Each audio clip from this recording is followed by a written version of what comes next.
Ladies and gentlemen, welcome back to Marvel Contest of Champions, and today I'm going to be looking at masteries. Now, I know a lot of you already will say, Richard, you know nothing about masteries. That's why your masteries are shit. Yeah, I know that.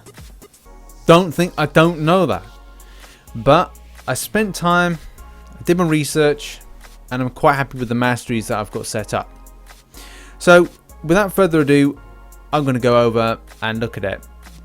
And before I go anywhere, I must say that there's some great resources out there to get some decent mastery help. Start off with, go to Ronan Noops. I think I'm saying that right. Ronan Noops. Let's see if we can get it up actually. Here we go. So Ronan Noops mastery guide is a fantastic mastery guide. I do recommend going and having a look. If you're looking for different things of what's your ending goal, alliance quest build, arena build, you know, this person has put a lot of effort to do this, and I think that it's only fair that you guys go over and have a look, because you're going to find some great advice. The second bit of great advice comes courtesy of Mr. Turbo Tim. He is one of my favourite Marvel Contest of Champions YouTubers, as well. He should be as well for anybody else out there that's coming into the game. He does a very in-depth guide to his own masteries, and strongly recommend checking out his video. The one titled "You Guys Asked for It," Turbo Tim's Masteries Updated. So go and take a look at it. Fantastic video if you're looking for some advice. So Ronan Noob's Mastery Guide and Turbo Tim's, please go over and check them out. But let's get into mine, and I'll kind of explain the reasons for going for them. So let's get into it. So from the start point, you'll see that I've got 1 point left to spend. Rich, why aren't you spending that point? I'll come on to that in a minute. So let's start off with offensive. So in offensive, I've got obviously strength. This is in order to then open up greater strength to then lead on to the rest of them. So there's not really kind of anything substantial. Pierce has got 1 in, rank 1, and lesser cruelty has got 1. Paving the way for cruelty. The reason being, there's better damage, better crit damage for getting up to 50% on 5/5 of rank. So that's the reason I went for that, and the reason a lot of other people go for that. Now, you'll see a kind of a trend going in what I've chosen, and it's largely a very kind of off the spectrum, in the spectrum. It's based a little bit on alliance questing, centering around Doctor Strange and Scarlet Witch, as well as Black Widow. You'll kind of get the idea as the video progresses on and we go through. So obviously I've explained more crit damage to champions, and then we've got lesser precision, which increases the critical rate of all champions by 2.5%. Again, Black Widow and Scarlet Witch. So on to precision again, 5/5 increases the critical rate of all champions by 10%. Ipso facto, Scarlet Witch and Black Widow. Those are the two that I'm working on at the moment, and you kind of get, you guys are getting now what I'm trying to achieve, is that Scarlet Witch's abilities are triggered at crit. If I increase the amount of crit, there's more likely I will get more stackable buffs and you know, crit damage, regeneration, all that stuff. Fury is armor. All these things become increased. There's an increased amount of seeing them. Maybe we'll get on to having a look at a bit of in gameplay of Scarlet Witch in action. So glass cannon. Yeah, I see value in this to increase the attack. Not fussed about losing the health. We're trying to create a very hard attacking, critting team. Anything we do as well, when I'm trying to set up a new questing team, that is going to be one of the main goals, is to get an increased amount of crit. So what else have I done? Well, this is questionable again. I have mentioned this in previous videos. I know people have said, Rich, your masteries are terrible. Yeah, I will change them. Then this is the video that I'm changing them in. So Despair, debuffs applied to enemies reduce their healing and regeneration effects by 5% each. Very handy for things facing off against any Iron Man suit, anybody in particular that regens. It's quite obvious there. Mainly it is at the moment to open up the deep wounds. So bleed your champions. Bleed your champions inflicts lasts 1 second longer if they have more health points than their target. Their bleed instantly strikes down an additional 0.4 max health from enemies. So this is really to kind of again center a different type of team. When my Alliance Quest team are going in, so say Black Widow and Scarlet Witch are lost to that, I can then still run a very strong, say, power gain reduction or power drain reduction. Sorry, power drain and reduction, the same thing. So basically, Hawkeye, Black Panther, Deadpool, Captain America World War II, kind of like that's really kind of a backup team that I'm working with other things. So this is for my Alliance questing, also for my general questing, a very kind of two-pronged attack. So now that we've covered offensive, let's go to defensive. Defensive, again, people will question this, the reasons for salve and then for recovery. I can't really kind of have a strong justification for it, in that it's just nice to get a little bit more health, and can help in certain circumstances, especially to get a little bit more health regenning as I go. Yeah, I really can't put I put my hand up and go, yeah, I can justify this. I can in any kind of great way, because people will say, no, it's stupid, Rich. If your team's set up to be offensive, then why have you got it?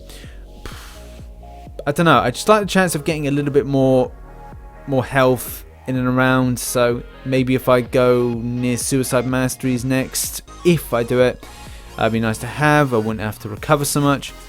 I don't know. I've always liked it as a bit of a comfort barrier to have a little bit more health regenning every so often. So increase health of your champions recovery during a fight by 15%. So it does what it says on the tin. It can be helpful. Also, I've gone for block proficiency for 4. Increase block proficiency over champions by 8%, and then that's coupled with the perfect block. So while blocking, your champions have a 2% chance to perform perfect block. Very handy for certain situations, especially when it comes to using Captain America World War II. As I said, using him more in questing is important to me, so that's really what I'm trying to achieve then with that. Only 1 inch stand your ground while blocking. Your champion have a 70% chance to resist a block break. Yeah, maybe it was a mistake to put that in there, but I couldn't. I can see value in it. Some value, not huge value, some value. Maybe handy if I want to do Realm of Legends, the standard one. Not quite sure about Labyrinth yet. Still doing Road to Labyrinth. So we'll see. The final one in the defensive is Willpower. Again, questionable. People will say, why is it in there? It's a handy effect to have, especially if you've got anything that's undermining your buffs at the top. Not undermining your buffs, undermining your buffs. So you got armor break and things like that on you, and it's nice to just regen a little bit, going hand in hand with recovery. So again, people say it's questionable, but I can see value in it. Not sure if I would go up to Coagulate. I think I may go up there, Coagulate, and get a reduction on the bleed, because bleed can be quite powerful, especially with the willpower changes. So basically you're going to be taking a lot more bleed damage nowadays. So let's finally go on to utility. Again, people will say these are questionable, but to start off with, Limber. The stun effects 24% reduction.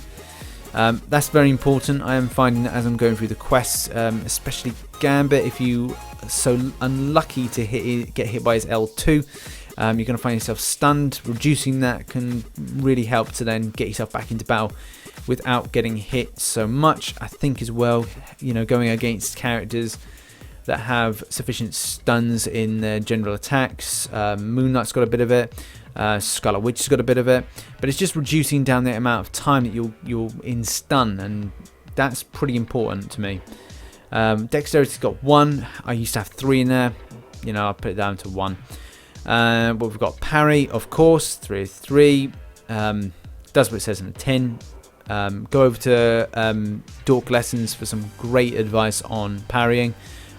Cannot push and kind of promote Dave enough. He's a fantastic guy, fantastic geezer. Also, Stupefy. When your champions inflict stun, it lasts 0.1 additional seconds. I may increase this more, but I think I may have chosen this by mistake. The final thing before we get into the last thing, Petrify. When your champion inflicts stun, they also reduce enemy health and power gain by up to 30% for duration of the stun. Very handy with a lot of characters that you'll face off against nowadays that has power gain. I'm finding a lot of power gain. So Road to Labyrinth, a lot of power gain. Some of the new event quests, the characters have a lot of power gain. So using Petrify is very handy for that and breaking them down. The final thing, and again people will be this is questionable, but going back to remember what we said with Scarlet Witch and Doctor Strange being in my Alliance questing team. Mystic Dispersion. The reason I can't put this up to rank 2 is because I'm still waiting for the day when you can get more of the Mystical Mastery Cores. Mystical Mastery Cores sounds like something out of Scooby-Doo. Anyway, your Mystic Champions acquire 2% power each time an enemy beneficial effect expires. So again, this can be really handy, especially if your Scarlet Witch, you're nullifying a lot of stuff, or say you're using Fate Seal or Counterspell with Doctor Strange. Fantastic to use, because then you're then able to hit in 2% more power, and this stacks up quite high to 12%. People might say, "Rich, that's not high." Yeah, it is. It's very high, especially if you've got characters like Doctor Strange and Scarlet Witch, who are just they're one of a kind. They're just so amazing. So all my masteries, like I said, they're set up for having a decent alliance team in the shape form of Black Widow, as well as using and utilizing Scarlet Witch. Not so much with Doctor Strange with the crits, but I've seen a lot of time he's critting as I'm playing him. And yeah, it's a very kind of across the board type mastery. Like I said, you don't have to follow me. You can criticize all my masteries as long as you want. I road tested these today, the 11th of September, so I don't know when this video is going out, and I've found that my playing ability has improved greatly, and my champion seems to be getting stronger. But anyway, hopefully this has been informative. Like I said, Turbo Tim and Ronan Noop for some great advice on masteries. I've been Rich the Man. If you've enjoyed this video, please hit that like button with whatever object you find. Subscribe if you're not subscribed, and as always, catch you on the flip side. Bye bye. Hello, I'm Sammy the Toys, head of marketing here at the Rich the Man channel. And if you enjoyed that video, then hit that subscribe button and give the boy a like. Now give me some bloody lettuce. Yeah, that's nice. It's like what I want to see. Right.